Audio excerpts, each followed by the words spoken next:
Aleluia. Abra sua Bíblia comigo, Mateus capítulo 25.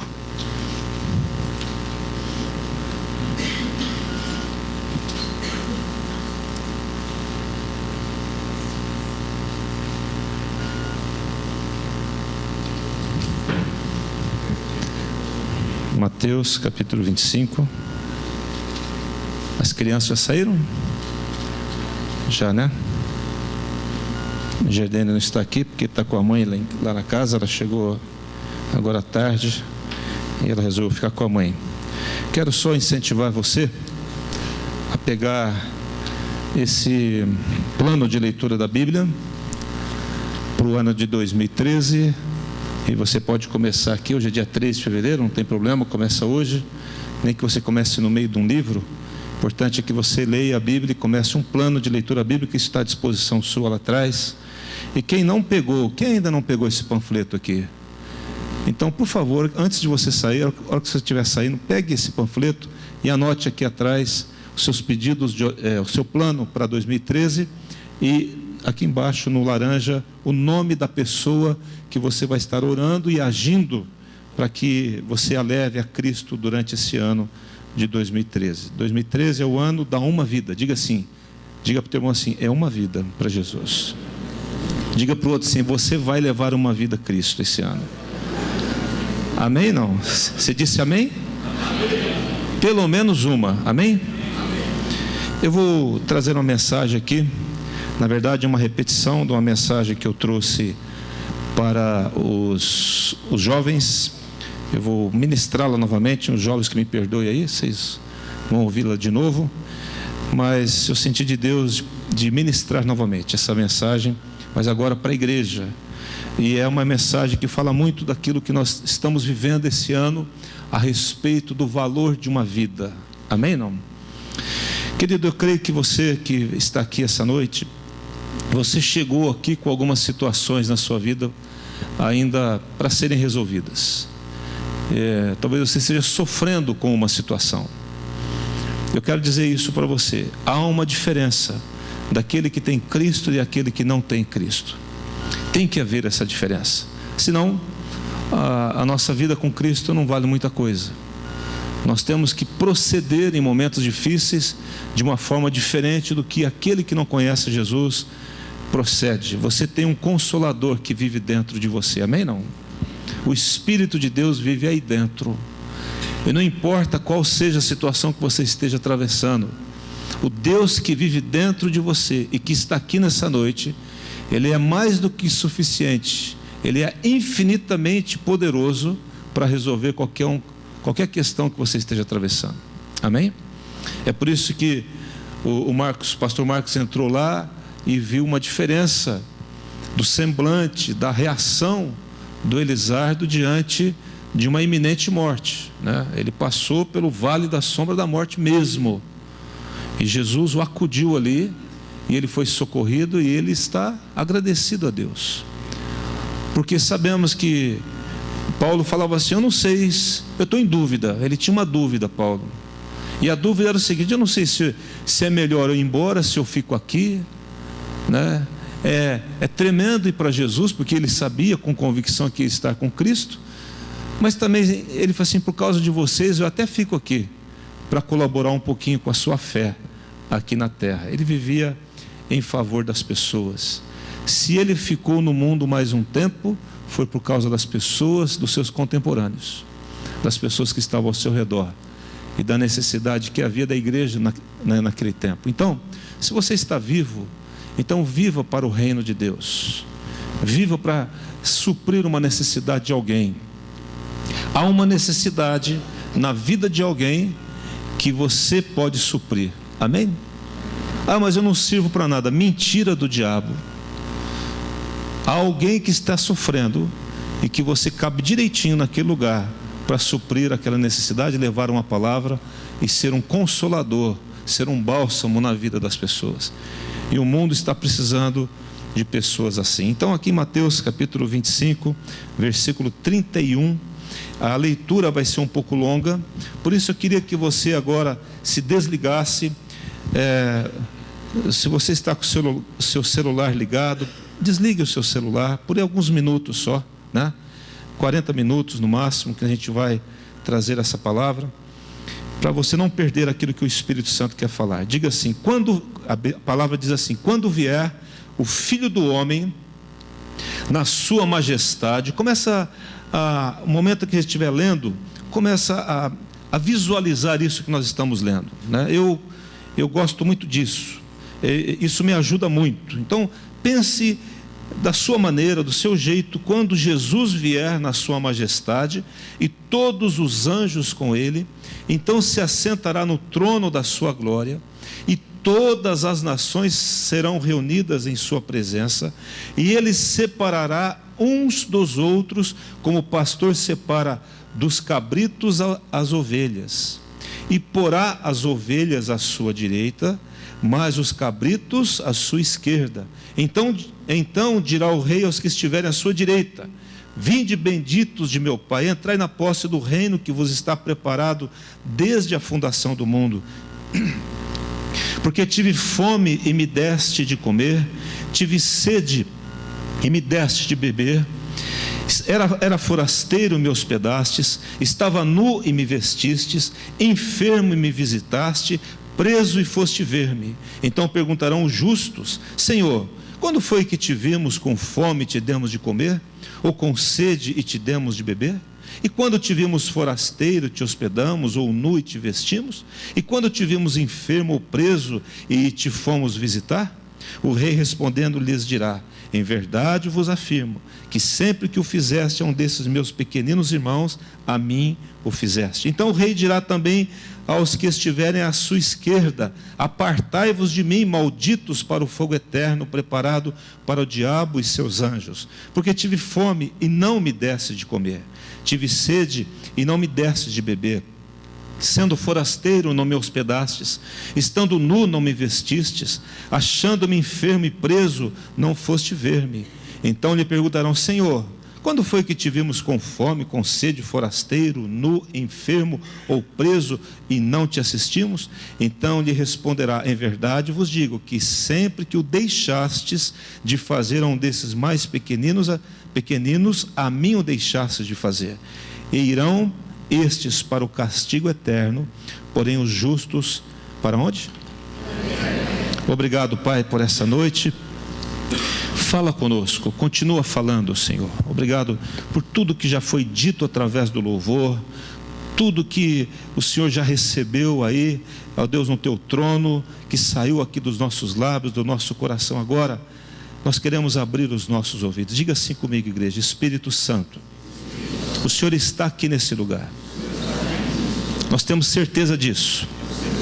Então fala ao meu coração, e eu disponho a minha mente, meu coração, para ouvir a tua voz e obedecê-la, em nome de Jesus.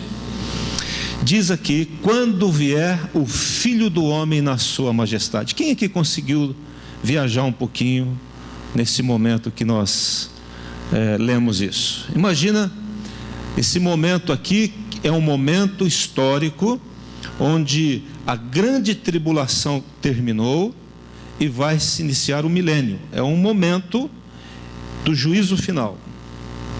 E esse evento que precede o milênio é um evento muito interessante, porque diz a Bíblia, e o próprio Cristo está falando isso, está afirmando isso, que o Filho do Homem, ele, Jesus, viria na sua majestade, e viria com ele todos os anjos, e se assentará no trono da sua glória, e aí todas as nações, todos os povos, línguas, tribos e nações estarão à sua frente, e ele separará uns dos outros. Como que ele vai separar uns dos outros? Presta atenção que aí na Bíblia está dizendo assim: ele separará, diz a Bíblia aqui, deixa eu ver, o pastor separará dos cabritos as ovelhas. O que significa isso? Que estarão muitas pessoas, e é como se o pastor reunisse todo o seu rebanho, cabritos e ovelhas, e ele vai separar, ele vai tirar do meio dos cabritos as ovelhas. É assim que ele vai fazer. Entende isso? E ele vai colocar as ovelhas à sua direita e vai colocar os cabritos à sua esquerda. Quem são os cabritos e quem são as ovelhas? Qual é a característica de uma ovelha? Ela é dócil, né? Crente briguento, então é melhor você ficar dócil aí, porque cabrito que é meio, né, meio coicento, meio cabeçudo, né? E onde o cabrito passa, ele lhe destrói. Se você vê uma pessoa que onde ela vai, ela causa problema, algum problema está com aquela pessoa. Manda ela fazer assim, bé, né? Se ela fazer um bé meio esquisito, vai, pá, né? Tem coisa diferente aí, né? Mas onde a pessoa passa, ela só causa devastação. Nós não vamos julgar, irmãos. Quem vai julgar é quem? É Jesus, que está sentado no trono da sua glória. E com ele não tem esse negócio, não, eu discordo. Né? Imagina, eu fico imaginando essa história, né? Cabrito para cá, para a esquerda, ovelha para a direita. Aí vai levantar um advogado lá, não tem advogado aqui não, né? Tem, né? Eu protesto. Eu ia falar, não tem jeito não, aqui é juiz, né? Eu vou mostrar para você o porquê que você está indo para a esquerda e porquê que o outro está indo para a direita. Porque eu te dei um prazo durante a sua vida de você ser uma pessoa obediente, uma pessoa dócil, uma pessoa que não consegue andar sozinho. Sabe gente que só anda sozinho? Ovelha só anda em conjunto, irmãos. E quando ela sai para fora, ela se machuca. Aí diz a Bíblia que o pastor, que é o tema da desse ano nosso, ele deixa as 99 e vai atrás daquela uma que se perdeu e vem e traz, cheio de júbilo, aquela ovelha que está perdida. É o amor do nosso Deus. É esse amor que o Senhor está derramando no seu coração a partir do dia 1º desse ano, de uma forma muito especial no meu coração. Eu quero apenas passar aquilo que o Espírito Santo tem falado ao meu coração, de você olhar uma pessoa e não tratá-la como um indivíduo apenas. É mais uma pessoa. Não, é uma pessoa. Não é mais uma pessoa. Jesus não nos trata como mais um. Ele nos trata como como único. É por isso que ele deixa as 99 que não precisa de salvação, que já estão convertidas, já receberam a salvação, entregaram a sua vida a ele, e ele vai atrás daquela que se perdeu. E ele fala, achei a minha ovelha. Aí ele continua falando do filho pródigo, o meu filho voltou, vamos dar festa para ele. É a dracma perdida, achei a minha dracma que estava perdida. Ele fala do ele fala daquilo que muitas vezes para nós não tem muito valor, mas que para Deus tem muito valor. O cântico aqui diz, uma alma vale mais que o mundo todo, porque ele deixa todos aqueles que não precisam dele mais, que já estão salvos, para estar com ele. E ele vai colocar uma à direita e vai colocar outras à esquerda. E aí, o que difere? Quais são as características da ovelha e do cabrito? Então, ele dirá o rei às que estiverem à sua direita, vinde benditos do meu Pai, entrai na posse do reino que vos está preparado desde a fundação do mundo. Desde que o mundo foi fundado, sabe lá Deus quando, cada um fala uma data de bilhões, de milhões, sabe Deus, mas desde que o mundo foi fundado, está preparado para nós, aqueles que somos ovelhas, aqueles que têm essas características que ele vai falar aqui. Queridos, a palavra de Deus aqui, Jesus, ele está falando de uma forma muito clara, presta atenção aqui. Ele está dizendo, olha, alguém vai ficar à direita e alguém vai ficar à esquerda. Aqueles que ficarem à direita, eu vou dizer, vinde benditos do meu Pai, que está preparado para vocês desde a fundação do mundo. Por quê? Porque eu tive fome e me deste de comer, tive sede e me deste de beber, era forasteiro e me hospedaste, estava nu e me vestistes, estava enfermo e foste visitar-me, estava preso e foste ver-me. Ah, pastor, então quer dizer que a salvação agora é pelas obras, não é mais pela fé? De forma alguma. A salvação sempre foi, sempre será pela fé, nunca pelas obras. Mas a palavra de Deus diz Eu quero que você guarde isso aqui, nós vamos voltar nesse texto, mas que você vá comigo lá em Tiago capítulo 2. Fica aqui, não tire o seu dedo desse texto aqui. Vá lá um pouquinho para frente na sua Bíblia, você precisa ler isso comigo. Eu quero que você entenda algo nessa noite, que se você tomar posse disso, vai mudar a sua vida em nome de Jesus de agora para frente, amém? Quem está comigo aí, diga amém. Amém. Tiago capítulo 2. Vamos lá? Acharam? Posso ler? Meus irmãos, versículo 14. Meus irmãos, está falando para crente ou para incrédulo? Crente. Diga assim para o teu irmão que está ao seu lado: é para nós aqui. Está falando com a gente, né? Qual é o proveito se alguém disser que tem fé? Tem o que, gente? Mas não tiver obras? Pode acaso semelhante fé salvá-lo? Vamos parar por aqui? Pode uma fé sem obras salvar alguém? Sim ou não? Se você teve a oportunidade de praticar a sua fé, pode essa fé, ela existe? Então vamos continuar. Se um irmão ou uma irmã estiverem carecidos do que, gente? Porque estava nu e me o quê? Jesus estava dizendo: me vestistes, carecido de roupa e necessitados de alimento cotidiano. Estava com fome e me deste de comer. E qualquer dentre vós que disser: ide em paz, aquecei-vos e fartai-vos, sem contudo lhe dar o necessário para o corpo, qual é o proveito disso? Agora presta atenção no 17. Assim também a fé, diga comigo assim: a fé, se não tiver obras, por si só está morta. Por que ele diz por si só?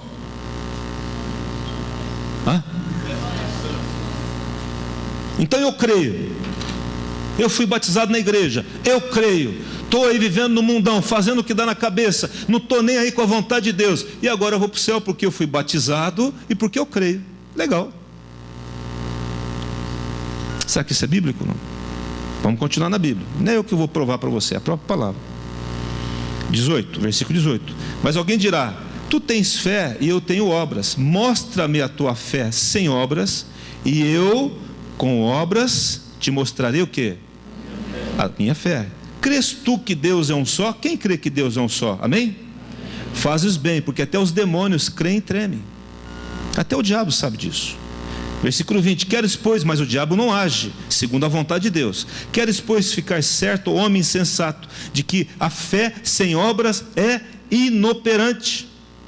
Ora, não foi por obras que Abraão, o nosso pai, foi justificado quando ofereceu sobre o altar o filho Isaque? Olha só, se Abraão, nosso pai da fé, tivesse negado o seu filho, ele não provaria a sua fé. Versículo 22, vês como a fé operava juntamente com as obras. Diga assim: a fé opera juntamente com as obras. Com efeito, foi pelas obras que a fé se consumou, ou seja, que a fé foi aperfeiçoada, e se cumpriu a escritura, a qual diz: ora, Abraão creu em Deus, e isso lhe foi imputado para a justiça, e foi chamado amigo de Deus. Versículo 24, presta atenção: verificais que uma pessoa é justificada por obras, e não por fé somente. De igual modo, não foi também justificada por obras a meretriz Raabe. Presta atenção, que agora ele dá um exemplo ao contrário. Quando acolheu os emissários e os fez partir por outro caminho, também tinha que ter fé. Porque assim como o corpo sem espírito, diga comigo, assim como o corpo sem espírito é morto, a fé sem obras é morta. Volta no 25 lá. Agora olha para mim. Vocês entenderam o que a Bíblia está dizendo aqui? Queridos, nós temos que entender um princípio bíblico de fé. Não adianta o jovem dizer que ele vai à igreja, que ele está cheio de fé. Não adianta o adulto dizer isso de meia idade, o senhor já de uma certa idade dizer que faz 40 anos que ele está na igreja e que ele tem uma fé, mas ele não consegue provar a sua fé com absolutamente nada do que ele faz. Não é eu que vou julgá-lo. Quem vai julgar é o Senhor, que virá um dia assentado no seu trono, e ele vai separar cabrito de ovelha. Está escrito, sim ou não? por mais doloroso que seja, e por mais falta de amor que isso possa transparecer, Ele está dizendo: eu estou dando um tempo para vocês nesse mundo, para crer em mim e para provar a sua fé com a sua vida, com as suas obras. Não adianta uma pessoa dizer que tem fé, mas ela vive na mentira, no engano, não tem obras. Não adianta uma pessoa dizer que tem fé, mas ela vive uma vida na imoralidade. A prática dela não coaduna, não está fortalecendo a sua fé. A sua fé não está sendo aperfeiçoada pelas obras, porque as obras são iníquas. Está entendendo, irmãos?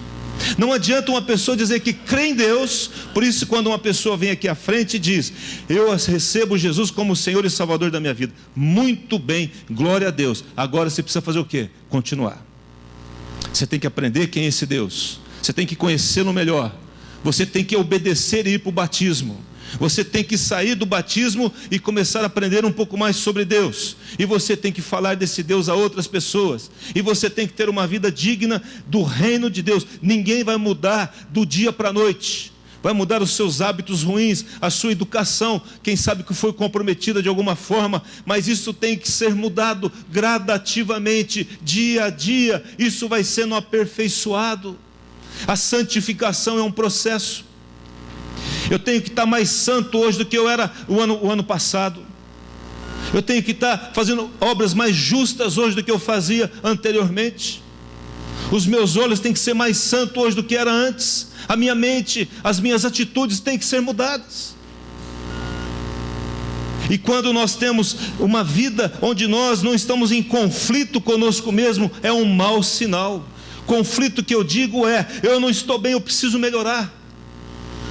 Jesus não agiria dessa forma. Ele não agiu dessa forma. A Bíblia diz que Jesus, quando ultrajado, ele não revidava com ultraje. Quando ameaçado, ele não fazia ameaças. Porque ele, como filho de Deus, alguém falava assim: eu vou te colocar no cárcere, assim, eu vou te mandar para o inferno. Mas ele não fazia isso, porque não é ele que manda ninguém para o inferno, é a pessoa que decide para onde ela vai. Isso é algo maravilhoso que Deus deu ao homem, e que é uma faca de dois gumes para nós. É a decisão que podemos tomar a respeito da nossa própria vida. Eu faço da minha vida o que eu bem entendo. Mas quando eu creio em Cristo, e aquele que realmente teve um encontro com Ele, sobrenatural, e uma mudança radical, ele fala: eu só quero fazer aquilo que o Senhor quer que eu faça. Na verdade, no fim das coisas, eu agora quero pensar o que Deus pensa e quero fazer o que Ele deseja para a minha vida. Pastor, mas isso é muito radical. Pois é, estou vivendo dessa forma há mais de 30 anos e nunca me arrependi um segundo de viver assim. Nunca foi mal, eu nunca fui para trás na vida, eu nunca piorei. O Senhor sempre me deu graça para conquistar mais e ter mais. É nele. Eu não estou falando de dinheiro não, irmãos, porque isso é uma coisa passageira, passa, acaba. A traça corrói, o ladrão rouba e tudo passa. Eu quero falar de uma vida com Ele, de uma vida que expresse a presença desse Deus. Vamos ter problemas, vamos ter acidentes de percurso, vamos pecar sim, infelizmente caímos, erramos contra o Senhor, mas aí eu levanto e falo: Deus, eu não quero isso. Qual foi a última vez que nós nos entristecemos porque pecamos contra o Senhor? Fizemos algo que entristeceu o Senhor? Qual foi a última vez que nós choramos porque pecamos, irmãos? E você disse: meu Deus, eu errei, tem misericórdia. As lágrimas desceram, né?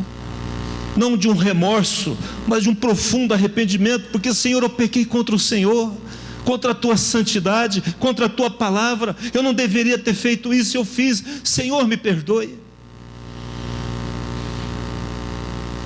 A grande problema é que a gente vai vivendo e vai ficando com uma casca um pouco grossa e vai perdendo a sensibilidade e achamos que estamos indo para o céu porque cremos em Cristo. A Bíblia está dizendo: até os demônios creem e tremem,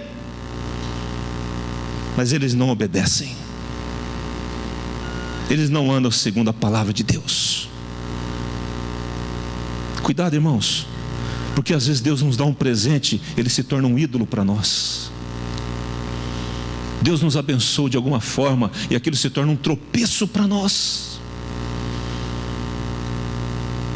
Nós não podemos deixar que nada nesse mundo venha interferir no nosso relacionamento com Deus. E se interferir, você fala: se Deus, eu abro mão, não quero, eu abro mão de qualquer coisa pela tua presença. Paulo, ele fala assim: eu considero tudo como refúgio, o meu diploma, a minha sabedoria, toda a sabedoria que eu tive aos pés de Gamaliel, nada disso me importa. Toda a proeminência do farisaísmo, de todos os louros que eu já recebi na vida, isso não importa mais. Isso é tudo refúgio para alcançar a Cristo, para ter mais dele, para receber mais dele. Irmãos, que eu quero trazer para você nessa noite, em nome de Jesus, aquilo que está reservado para você, muitas vezes não vem do céu, não desce do céu para nós, porque nós colocamos obstáculos para Deus. Deixa Deus fazer na sua vida. Não se acostume com o erro, com o pecado. O mundo jaz no maligno. O mundo jaz no maligno. E todas as pessoas que tiveram uma experiência sobrenatural com Cristo, quando olharam para a terra, viram o que isso aqui é. Mas nós estamos aqui para mudar o meio onde nós estamos. Amém? Não? Nós não vamos entrar no meio, nós iremos resplandecer no meio. Nós iremos viver, mas não somos desse mundo.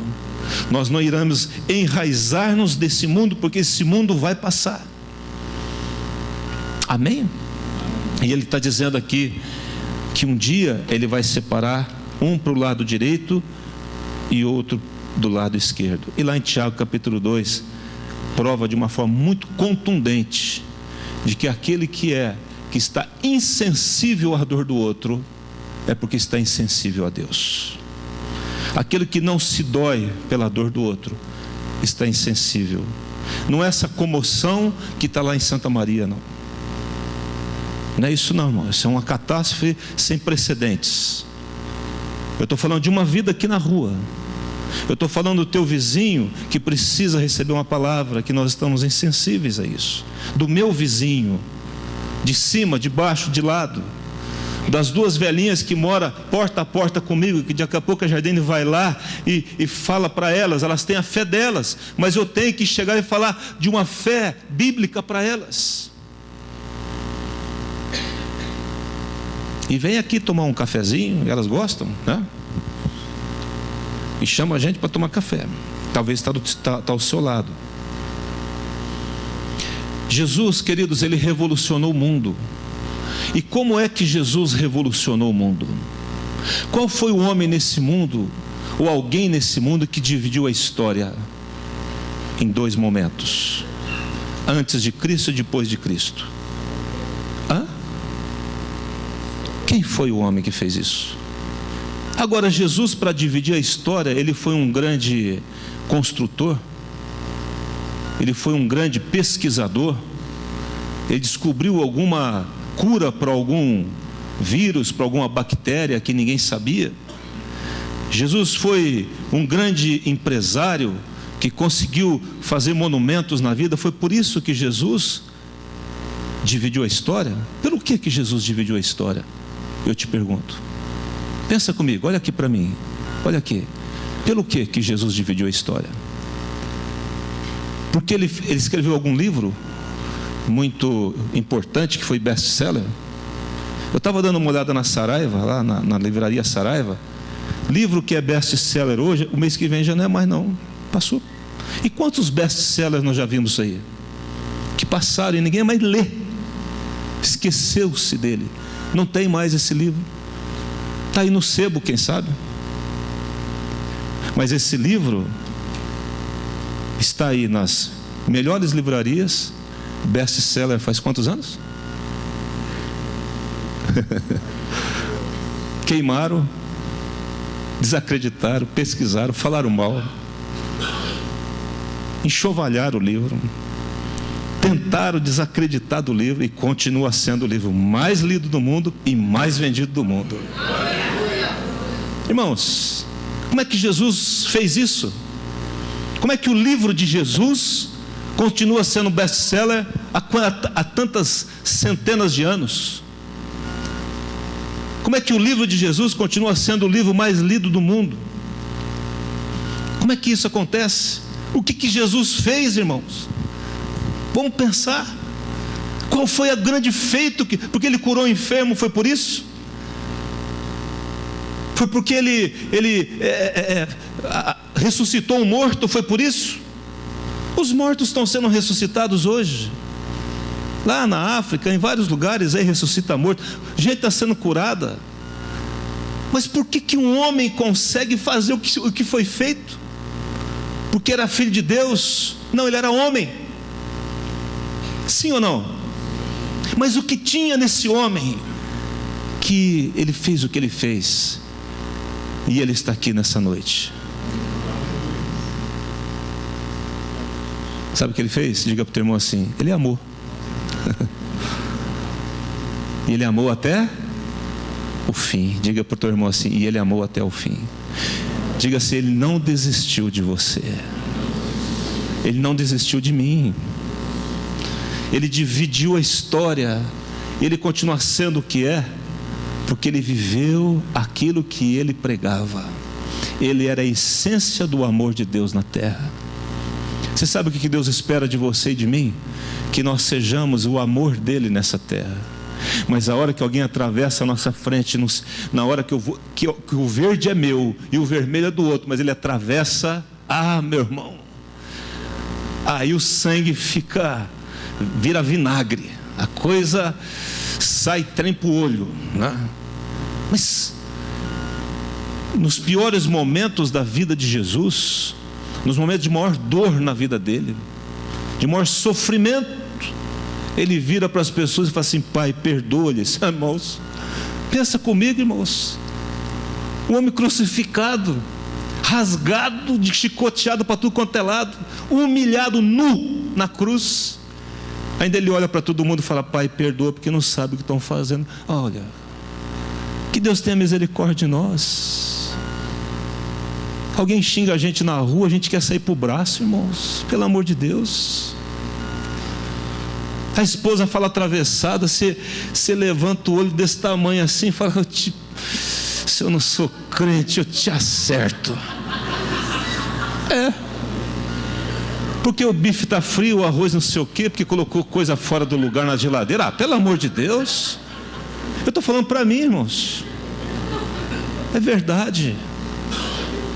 Não basta 1 milímetro que saia fora do nosso ajuste, do seu ajuste, do meu ajuste. Eu programei que a coisa fosse assim, e ela ficou um pouquinho assim, e o cara fica louco da vida, porque as coisas não foi do jeito que ele achava que deveria ser. É assim ou eu estou sozinho aqui? Tem gente comigo? Ou é só eu? Se é só eu, graças a Deus, porque vocês oram por mim, eu melhoro, pronto, resolveu o problema, né? Que o Espírito Santo nos ajude nisso, em nome de Jesus. Eu estou falando aqui de uma fé viva. Eu não estou falando de uma fé boca para fora, de uma fé que diz que conhece a Deus, que ama a Deus, mas prefere ir na balada, mas prefere deixa de vir à igreja por qualquer motivo. É só o Brasil jogar, não vem na igreja. Ora, não, mas a igreja tem toda semana, o Brasil joga de vez em quando. Grava o trem lá, ué. Mas aí não tem graça, pastor, gravar. Aí já sei o resultado. É assim ou não é? Nós temos algumas justificativas que não tem lógica, não tem nexo, né? O que você recebe numa reunião como essa, você não recebe vendo jogo. Você não recebe ouvindo música do mundo. E a pessoa olha para a música a música e fala assim: não, eu gosto do fulano de tal, do cantor fulano de tal. Eu falo: mas você gosta do quê? Dá vontade de perguntar isso. Aqui a gente não gosta de se intrometer na vida dos outros, mas dá vontade. Você gosta do quê? O que isso traz para você? O que isso te levanta? O que essa música te aproxima de Deus? O que tem nela que te aproxima de Deus? Mas a hora que eu canto assim: mas a minha vida vale mais, aí muda a minha vida. Porque eu estou falando de uma realidade espiritual, bíblica, que a minha vida vale mais. Que Jesus te ama, que Jesus ama as pessoas e que Ele morreu por elas. Vamos mudar algumas coisas na nossa vida em nome de Jesus e parar de falar que é crente e mostrar que é crente na atitude, na vida, no comportamento, no temperamento. Eu tenho um temperamento horrível, eu lido com ele até hoje. Diga para o teu irmão assim: se o teu temperamento é ruim, trata de ser controlado pelo Espírito Santo, meu querido, porque mudar não vai. Fala para ele, mudar não vai ser controlado. O Espírito Santo em você vai te dar domínio daquilo que você gostaria de fazer e não vai fazer, porque o meu temperamento é ruim. E eu falo para ele: Jesus, se não é o Senhor na minha vida, meu Deus, só tem uma Jardim nesse mundo que aguenta eu. Só tem uma Neuza, né? Do Oswaldo.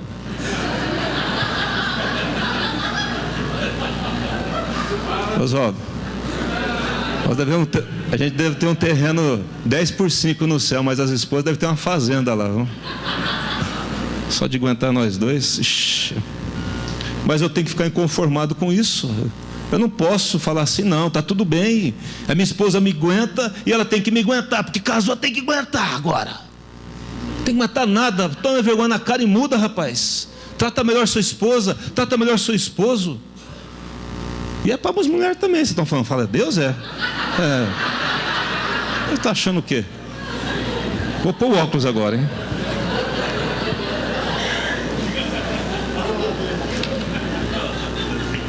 Deixa eu fazer um negócio aqui.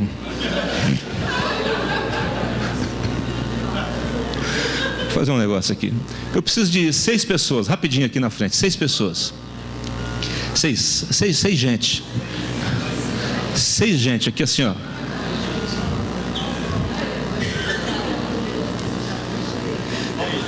Oh, mas aqui só tem 4, Joel. É só 6. Não, 6 pessoas. Mas só veio o homem, né? Fazer o quê? Mas, irmãos, presta atenção aqui. Agora, capta isso comigo, no teu espírito, em nome de Jesus. A Bíblia diz assim: Jesus falando. Jesus está falando, amém? Está falando para as ovelhas. Porque as ovelhas falam assim: Senhor, mas quando é que te vimos? Com quê? Com fome? Você está com fome. Amém? Não? Está com fome. Quando é que te vimos com sede? Você está com sede. Quando é que te vimos forasteiro? Não tem onde morar, não tem casa. Quando é que te vimos nu? Quando é que te vimos enfermo? Está doente? Está amarrado, mas está doente. E quando te vimos preso? Quando é que te vimos? Nessa situação, Jesus fala assim: quando vocês deram comida para ele, vocês deram comida para quem? Para mim. Irmão, pega aí, para aí comigo. Vocês deram comida para quem? Então eu não dei para ele, eu dei para quem? Jesus. Eu estou dando comida para quem, irmãos? Ah, pastor, eu quero fazer alguma coisa para Jesus. Tem como eu cantar lá na frente? É sempre assim. Eu quero tocar, estou aprendendo para tocar. Mas, irmãos, nós estamos precisando de alguém aqui para dar uma limpada no chão aqui, o negócio está meio estranho. Não. Meu chamado é só para tocar teclado. Sabe porque as minhas unhas, né? Aí, quando alguém foi lá e socorreu, quem quer matar a fome dessa pessoa aqui? Saia do seu lugar aqui. Ele está falando: você está com o quê? Fome. Quem quer matar a fome dele? Então vem aqui e fica do lado dele. Fala assim: vem, eu vou te dar comida. Fala para ele. Eu vou te dar comida, um estrogonofe. Você está com o quê? Sede. Quem quer matar a sede aqui do Leandro? O Leandro está com sede, olha lá. Com um copo na água. Copo de água.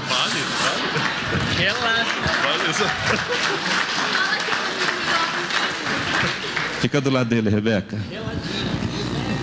O senhor está o quê? Forasteiro. Ele não tem onde morar, gente. Está na rua e está frio pra caramba. 0 grau. A coisa está feia. Quem aqui quer oferecer algum lugar, pagar um hotel para ele? Quer socorrer esse homem? Quem? Vem aqui, doutor. Você já está ajudando ele a arrumar os dentes mesmo agora? Ele é dentista, por isso. Glória a Deus. Você está com o quê? Nu. Você está nu. Não tem roupa. A coisa está ruim. Ele precisa arrumar um trabalho, mas só está com umas bermudas velhas em casa, umas camisetas. E você tem umas roupas lá. Então eu queria que alguém viesse aqui e desse uma muda de roupa. Meu pai que falava, muda de roupa. Um terno para fazer uma entrevista. Não parei de barbear, tal, aquela coisa. A coisa está ruim.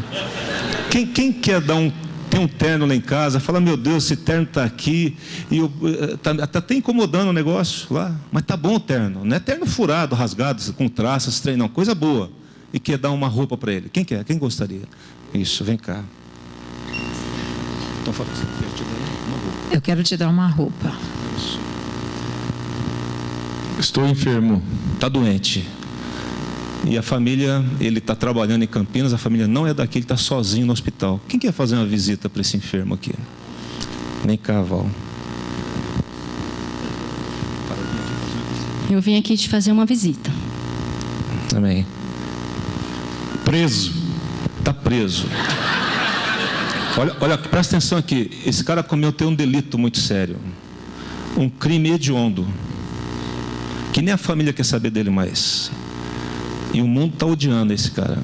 Mas quem quer fazer uma visita para ele? Lá na prisão, aqui na P3. Tem dois, pode vir. Inclusive um advogado está vindo para te dar uma mão, filho. Isso. E tem aqui uma jovem senhora que vem aqui saber o que você está precisando, tal. Porque do jeito que pega vai preso, não é assim? Ah, deixa eu passar em casa, pegar minha mala, pode fazer isso? Não. Não, tem que ir com a roupa do corpo. E agora foi ela lá levar, ele falou assim, não, tu vim aqui para ajudar você. Eu vim aqui para te ajudar. Eu vim aqui propor um habeas corpus para você. Irmãos, agora vem cá. De novo, ela matou a fome de quem? Matou a sede de quem? A Rebeca matou a sede de quem? O João pagou um hotel aqui, ajudou quem? Forasteiro, né? Ela deu roupa para quem? Foi visitar quem? Jesus. Agora, vamos pegar o seguinte. Estava nu. Ah, mas hoje em dia é tão fácil arrumar roupa. Você está sem roupa. Mas será que tem gente que não está descoberta por aí, sem um calor humano, sem um abraço? Quem sabe é o teu parente, teu vizinho, e você pode ir lá dar um abraço nele e falar assim, eu venho aqui te cobrir, te aquecer com uma palavra. Amém? Não? Esse aqui está com sede. Hoje, qualquer torneira se acha água aqui. Mas será que ele não pode estar com sede de alguma outra coisa? Sede de uma palavra de vitória para ele? Sede de alguma coisa que possa levantá-lo e tirá-lo de uma situação onde ele está sedento? Sede de Jesus. Está procurando em outros lugares, na macumbaria, na feitiçaria, no esoterismo, qualquer outro lugar. E a sede não está sendo saciada. E há um buraco no coração dele. Alguém chega e oferece um copo de água que representa a palavra de Deus. Amém? Não? Obrigado. Pode aplaudir esses irmãos aqui. Obrigado.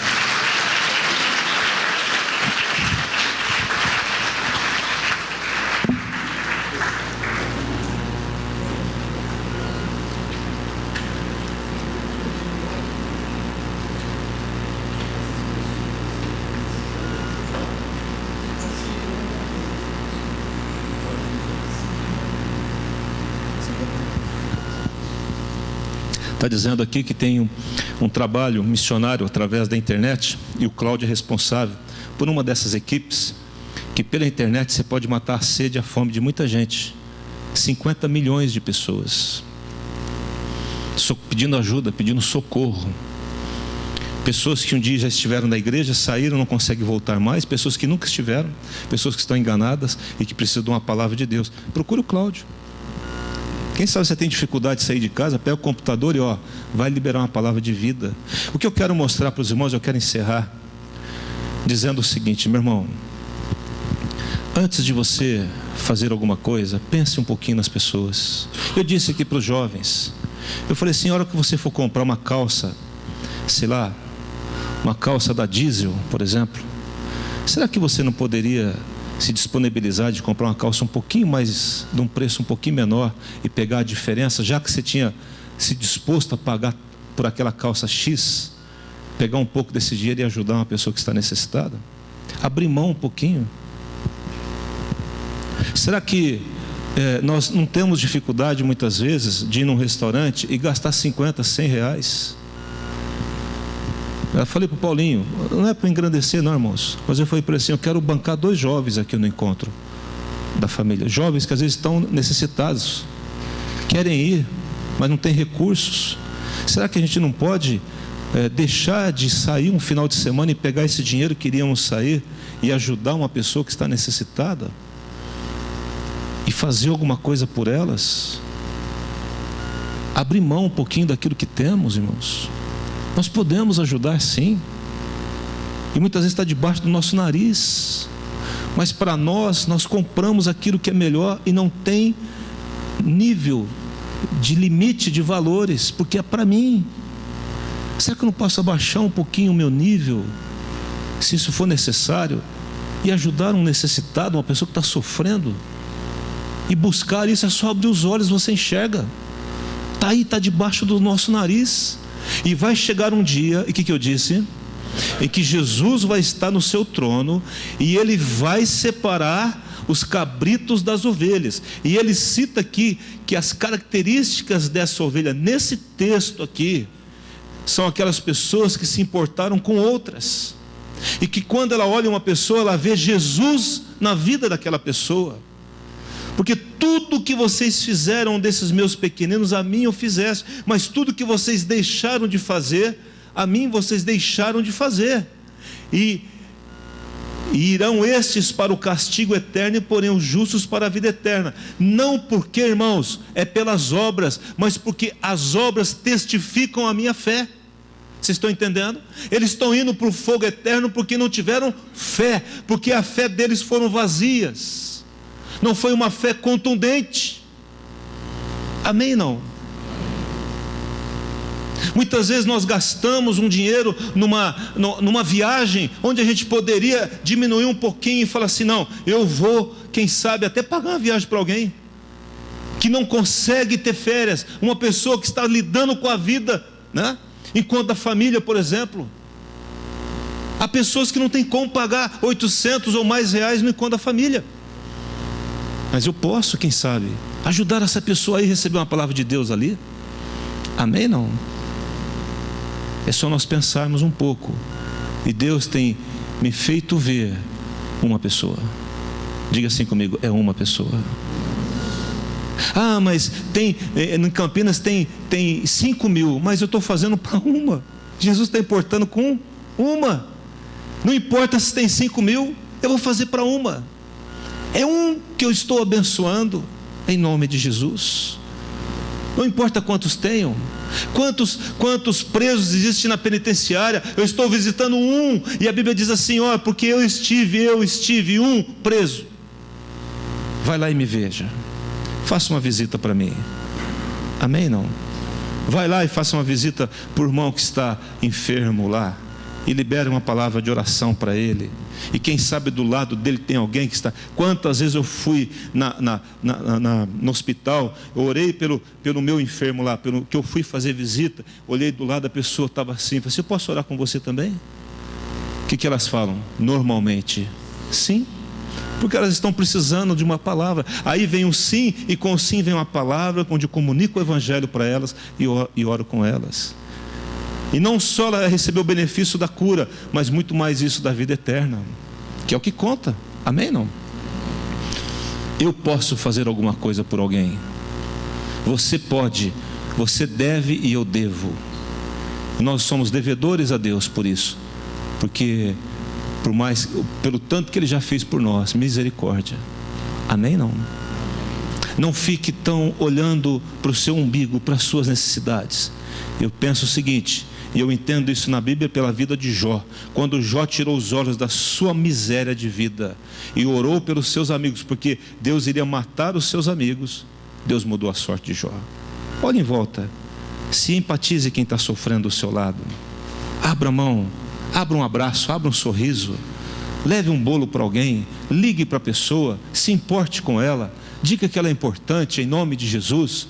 Se alguém tiver precisando de roupa, vai lá no teu guarda-roupa. Irmãos, esse dia eu dei uma olhada no meu guarda-roupa, eu contei o número de camisas, eu não preciso, eu não visto daquilo de uma vez.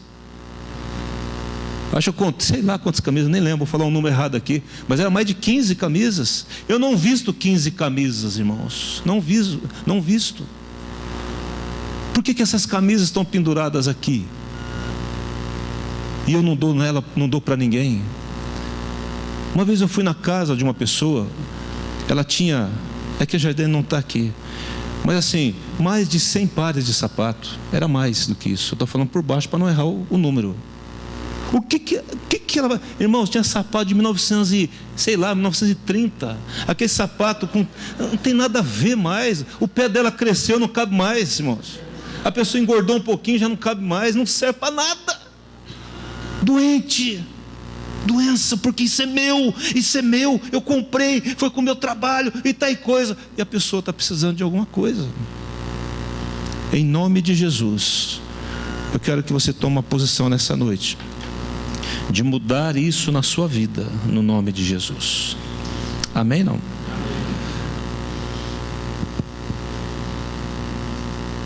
Só vou terminar com esse versículo aqui. Perguntaram para Jesus, qual é o grande mandamento? Jesus fala assim: amar a Deus de todo o teu coração, de toda a tua alma, de todo o teu entendimento. E diga comigo assim: amarás o teu próximo, amarás o meu próximo como a mim mesmo. Lá em Romanos 13 diz assim, que toda a Bíblia se resume num só preceito: amarás o teu próximo como a ti mesmo. Amém? Que o Senhor nos ajude nisso. Eu fiz um desafio com os jovens, e o meu desafio foi o seguinte: qual dessas 6 necessidades? 6 fala o número do homem. Diga assim: 6 é o número do homem. Assim, num estudo de alguns números na Bíblia, 7 é o número perfeito, o número total, o número da totalidade. Então, por que foram 6 necessidades que Jesus colocou? Porque isso cabe a você e a mim, não cabe a ele. Amém? Não? Ele não vai fazer isso, mas Ele espera que você, eu, façamos, todos nós aqui, façamos alguma coisa por esses necessitados aqui. Jesus falou: os pobres sempre tereis convosco. Ajude as pessoas. E às vezes nem é pobre, às vezes a pessoa tem muito, mas ela está com sede, está com fome espiritual. Que o Senhor abra os nossos olhos. E eu falei para os jovens: qual desses 6 aqui você pode atingir o maior número de necessidades? E nós chegamos à conclusão de que o forasteiro é aquele que está aí na rua, indigente, e poderíamos recolher a pessoa no lugar, e aí, se ela estivesse doente, nós poderíamos dar um remédio para ela, orar pela sua cura. Se ela estivesse com sede, nós teríamos água para dar. Se estivesse com fome, nós daríamos alimento. Se ela estivesse nu, nós daríamos uma roupa. Então, das 6, você pega 5 aqui e sobra só o preso. Você pode atingir 5 elementos fazendo uma ação, recebendo o forasteiro, acolhendo o forasteiro de alguma forma e ajudando no momento em que ele não tem para onde ir. Eu me lembro do pastor José, que é pastor hoje em Bebedouro, forasteiro, não tinha para onde ir. E uma das coisas que eu lamento aqui em Campinas é de não ter um lugar como nós tínhamos em Bebedouro. Porque as pessoas, quando não tinham para onde ir na cidade, nós levávamos, encaminhávamos para a casa de recuperação.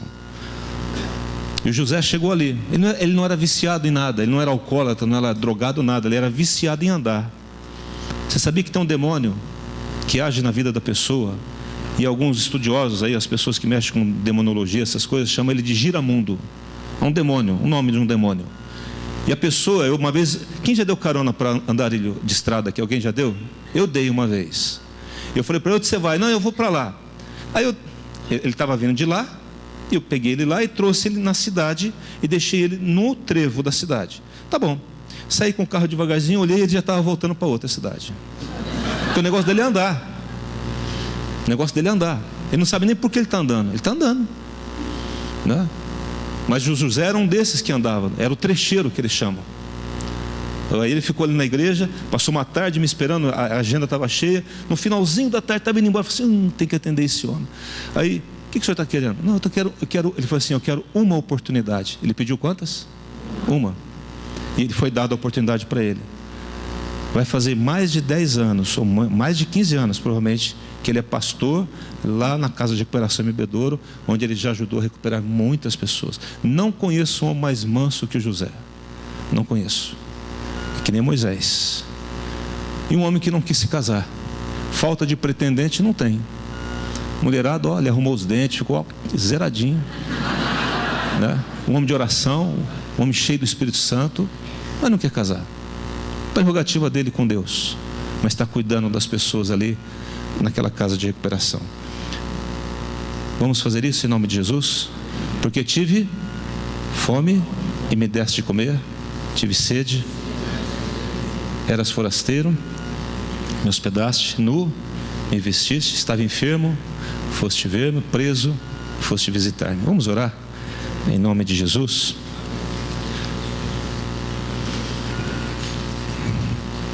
Feche os seus olhos. Obrigado, Pai, por essa noite. Obrigado pelo Teu Espírito conosco aqui. Essa palavra é uma palavra seríssima, Senhor. E ela nos reporta a um evento que vai acontecer. Quando o Senhor estará sentado no seu trono de glória, todos os anjos com o Senhor. Quando terminar a grande tribulação, o Senhor vai reunir todas as nações da terra. E o Senhor vai começar a fazer uma separação. Para a direita, vinde bendito do meu Pai. Porque tive fome e me deste de comer, tive sede e me deste de beber, e assim por diante. Mas do lado esquerdo, Ele vai falar, apartai-vos de mim, porque eu tive fome e não me deste, não se importaste comigo.